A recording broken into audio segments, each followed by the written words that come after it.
This is a second lesson in a series of 3 talking about how the city sold family plots as real property and that the heirs to those properties are responsible for the maintenance of those sites. We're going to take a look at how one of the things this group of people in 2007 talked about, the importance of working out the legal aspects of ownership versus heirship. So in the very early part, there's an executive summary, and it talks about some of the infrastructure, some of the facilities, and some of the things that they consider priorities that they want everybody to deal with. Now, they talk about the cemetery management, and we're going to look at this one right down here. We're going to clarify and enforce legal issues regarding plot ownership. So as far as 2007, the people that do this for a living, that look at old historic cemeteries, recognize that the city needed to clarify and enforce the legal issues regarding plot ownership. And so let's take a look at the 2002 rules and see what it has to say about ownership. Now, in the previous recording, which I'll leave a link to below, we talked about that the city is very clear that the plots were sold as private property. That is the heirs of those original owners' responsibility to maintain those lots. And here in the 2002 city ordinances, we see in section 12.68.7070, maintenance by city staff, it says that the city manager is authorized to clear weeds, debris, old flowers, or floral pieces, or other items from any privately owned plot on the grounds of the city cemetery that, in the manager's opinion, is not being maintained or otherwise properly cleared. In addition, the cemetery manager is authorized to abate safety concerns by repairing or removing monuments, tombstones, retaining walls, and other structures that, in the manager's opinion, are not being maintained or have been abandoned. Now, this is important because here in the city's rules, they're actually saying that the cemetery manager can come onto your private property lot to address things like clearing the weeds and debris and old flowers and floral pieces. Does not give them the right to come in and eradicate any plantings. So this just enforces your right as an heir to go to the office and establish your connection with this lot and insert your right to be able to come onto the cemetery and to maintain your family's lot as laid out in the previous video. Now, one of the things the city can do is if a lot becomes abandoned and nobody has stepped forward, they can actually go through the court and get it declared abandoned, so they have total control over it. Let's look at that. So in the Health and Safety Code, item number 8136, any city, including a charter city that owns and operates a cemetery, may maintain a proceeding in the Superior Court of the county in which the cemetery is located to have any plot in the cemetery declared abandoned if the present owner of the plot is unknown to the city and a period of at least 50 years has passed since any portion of the plot had been used for interment purposes. The proceeding shall be initiated and conducted in the same manner as prescribed in section 9069, except that the reference in that section to the public cemetery district shall be deemed a reference to the city for the purposes of this election. So this happens in 2004. As we talked about in our previous video, many of these families have died off. Some of them, you're 5 and 6 generations removed, and the descendants have scattered to the wind. The city has to be able to go in and maintain their property. Nobody argues that point. But if a descendant, and if you're a descendant, an heir, steps forward, claims the heirship, and tells the city, wait a minute, I am a descendant and I am willing to maintain our private property lot, unless they've gone through this step and declared the thing abandoned, I think they have to honor your request to allow you to maintain the property. There's no reason why they shouldn't. Now, that doesn't give you the right to come and put in a big pine tree and that those roots will eventually go into the roadway or the walkways and create problems. I do agree that certain things, certain plantings could probably be limited, but it's not up to them to determine how you landscape your private lot. It is your private property. Going back to the rules and regulations, if it becomes covered with weeds and things, then by all means, they have a right to come onto that lot. Now, in the master plan, we used to have an adopt a plot program. Let's look at that. At one point, and this is the master plan, page 58 of the master plan. If you're using the PDF version, it's going to be on page 68. We had, at some point, cemetery gardens. The master plan talks about it being a garden and these other things. And this happened because the city in 1982 and 1984, we saw in the previous video, stopped maintaining the property. They weren't making any money. They put it down to bare bones. It didn't take but a couple of years, and a group of citizens and descendants came together and started caring for the site. This was 1986. And over time, they brought the site back to life. People were coming and visiting the site, and they created a series of gardens. Now, they didn't do this all on their own. The Parks Department wasn't managing it back then. The Parks Department had basically abandoned it, and it ended up over at the Cultural Resources, I forget the name of the division, the convention center people. And they were doing it. Now, in another video, I'm going to show you where they had no problem with any of this. And so this went on for many years, and people created gardens, and you can see that there were roses, and it was really a nice place to go visit. I happened to be there in 2006. Here we are at the Adopt a Plot program. Another program started by the Old City Cemetery Committee was the Adopt a Plot program. Individuals and groups and organizations sponsor and maintain the cemetery plots. In this program here, if there was no living descendant, nobody to step forward, they allowed citizens to come in and adopt a plot. There were very strict guidelines on what could be planted. They made sure that those people were educated. If there was a problem with any of the monuments, then they were referred to the right person. It was a very well-run program, and it was used as a model for several other cities across the United States. I, here in Texas, have used this example many times. The current management didn't like that, and they basically killed the Adopt a Plot program. The old lots used to have a red stake at the corner that indicated that lot was being maintained by an heir or through Adopt a Plot program. The current management removed all of those things and then just turned the sheriff's crew loose with weed eaters during the COVID crisis.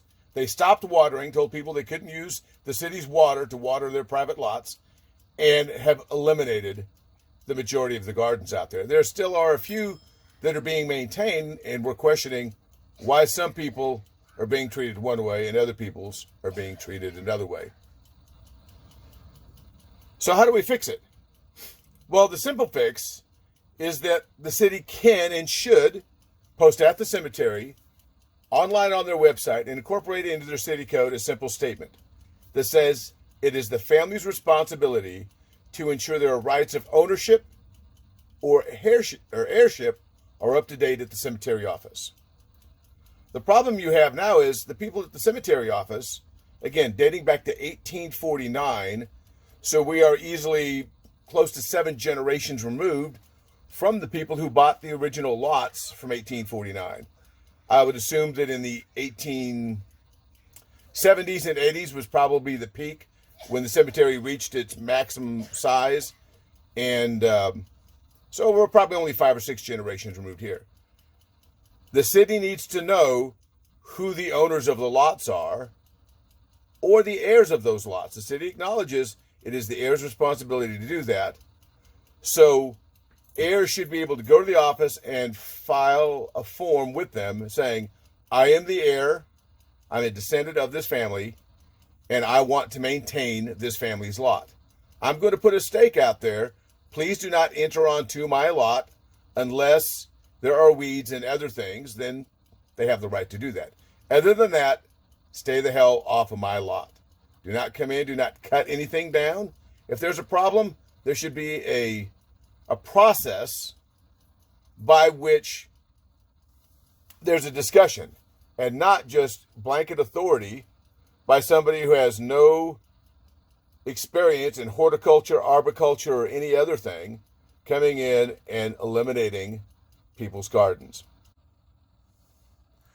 Okay, so how do you establish your right of heirship with the city? Now, again, I have no family out here. I picked this lot because it's of interest to me. Here you can see the lot in 2014 from a shot taken from Find a Grave. And this interests me because it's all covered in concrete. And then here's a picture of what it looks like yesterday. The concrete has all been removed. And you can see the stark difference of what's missing. This is all, if it was planted before, it's all gone to grass. You can see the few little shrubs that are left being watered. Everything else is has been taken out. This is now, this is then. You can see that all of these beautiful rose bushes, all of this stuff here is gone. The city's eradicated, gone on to family lots and removed it all. So let's talk about this family lot here. In my research, this here appears to be the mother of William Miller. William married this woman here. They had 4 children. Frederick and Lena appear to be twins. And Lena married Fred Berger. Okay. One sister's here and one sister's here. So let's say, for argument's sake, this family didn't die off and they didn't completely cover this with concrete. You want to come to your family lot and do an inventory of everybody who's there. You want to create a list and be able to show that Katrina Miller was the mother of William Miller, who married Wilhelmina Graham Miller, and they had children, and one of the children married so-and-so. And if, let's say, you are a descendant of Alice Miller. So Alice is the last one that dies in 1942. She is the daughter of William and Wilhelmina.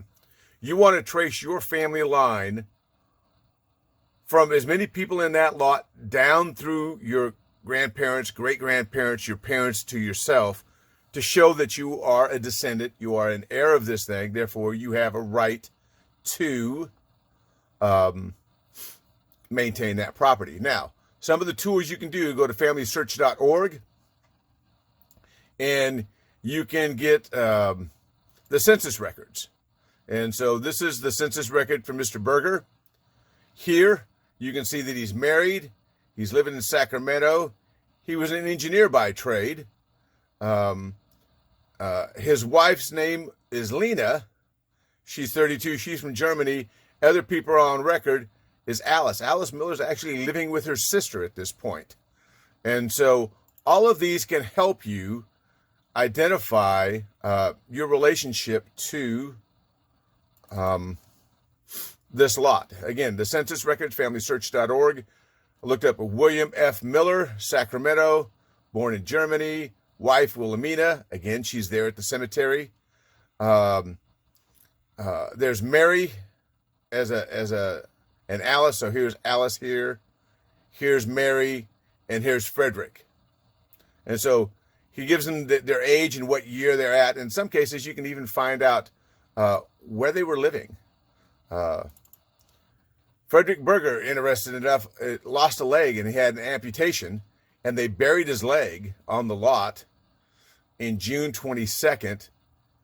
And then it wasn't just a few months later, he surpassed, and here's his funeral record here.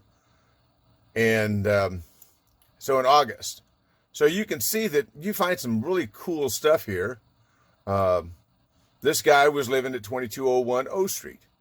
And it gives the lot, and it actually gives you the bill and what the funeral cost back in the day.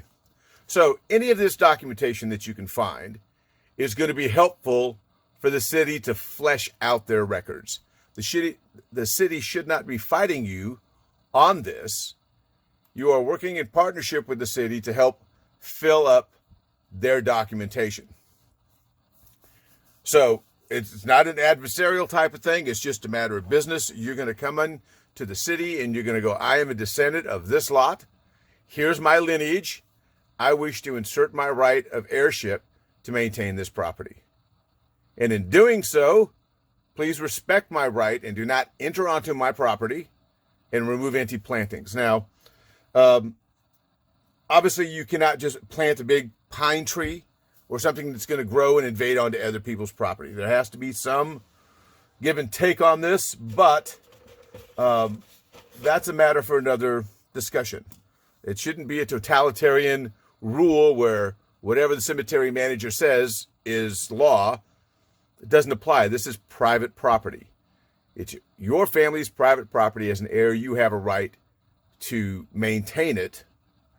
And that should be the end of that. Now, an affidavit of heirship in California, they're relatively simple.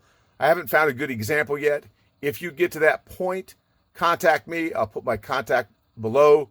Email me, and I can give you a draft of something that should work. Again, the city ordinance doesn't have a particular procedure in place. If the city is on the ball, then they should have a document made that all you have to do is fill it out, provide a little bit of information, go get it notarized, and you're done. You should not be required to fill out any volunteer forms. More importantly, it's your property. You don't have to sign anything from the city saying that you're promising not to contact the media, that you're not going to post on social media, any of the other violation of First Amendment rights that they've been trying to pull for the longest time. That's it for today. If you got any questions, email me and let's help work the problem.